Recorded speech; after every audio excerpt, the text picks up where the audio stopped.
you told Big Sean recently that Eminem tried to convince you not to retire. Yeah, it's a fact. And so hence the soundtrack for the Big Show. Got it. Okay. So Eminem kind of inspired that. 1,000,000%. Wow. I Wow. wasn't even, I really honestly believe that I had retired 1,000,000% when the GOAT called. I felt so honored, and I was like, yo, fuck it, let me hear some beats. And one thing led to another, and here we are. What did Eminem tell you on that call? All he said was that, yo, Joe, you're one of the last ones left. You're making better music now than ever. You can't retire. You can't leave us. I guess guys like Eminem, the OGs are like, yo, Joe, come on, man. Like, we're the class of 92. Like, don't retire on us. Like, we need all our OGs that can still do it, So it's one of those type of things. Yeah. I know also you said that you passed on signing Eminem. Do you still regret that? Biggest mistake in my whole rap career. I honestly, sincerely, 1,000,000% thought I retired, but now I started working on a soundtrack for the Big Show. Oh, wow. Yeah. Can you tell me a little more about that? Just, the Big Show is it's a bridge between politics, sports, obviously hip hop, what's going on in the world with the COVID, what's going on with racial injustice. And so the music will reflect that, that D-Nice, Clark Kent, old school Sunday. Like, it's really gonna sound like the Big Show soundtrack. Wow. So then you're done with music though. You're not retiring. No, I'm not. I thought I was. I retired. Then I said, you know what, man, this Big Show, it needs a soundtrack. It needs a soundtrack. Yeah. So I started working on the soundtrack.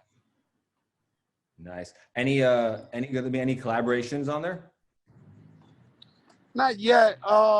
Not yet. I just been getting beats, ideas, brainstorming with Khaled. This would actually be the first album or soundtrack that Khaled has worked on with me in kind of like years, so Yeah. I've been picking his brain a lot with this, and he's been picking minds. And, we the only two we did all that. I go to his house, he goes to my house, COVID. So we finally started into, talking about music. Then I played him a couple of tracks and he's like, oh my God, you on that shit, huh? I'm like, yeah, that's what I'm on. On my wish list, J.O.A.T. Hasn't been on the show yet. I feel like you just got to make a call, right? Yeah, but I'm really trying to make sure that call is right. I'd rather once we get it on the big network or whatever we gonna do, I got some calls I'm not making till we get it on that, Yeah. on that big screen. Right. What about Eminem? That's for the big screen. Okay. That's for the big screen. Yeah, that's got to happen. Yeah, that's gonna happen. J.Lo and Eminem is gonna happen, and Drake, and Jay-Z, but I just want to come at them when I have my show, production set up, everything. That's when I'm gonna do those. Well, I'm always about discovering new talent. I discovered Big Pun, DJ Khaled, Remy Ma, Cool and Dre, Scott Storch.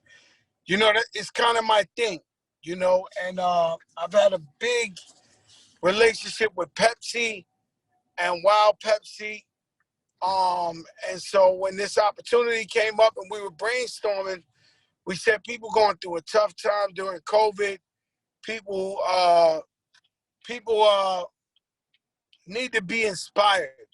And there's so many artists out there that don't have a platform nor have the proper audience to become a superstar. So we figured that we partner up with Triller that has millions and millions of fans that will get a lot of eyeballs on this competition for a new upcoming artist that will actually wind up doing a commercial for Pepsi Wild Cherry.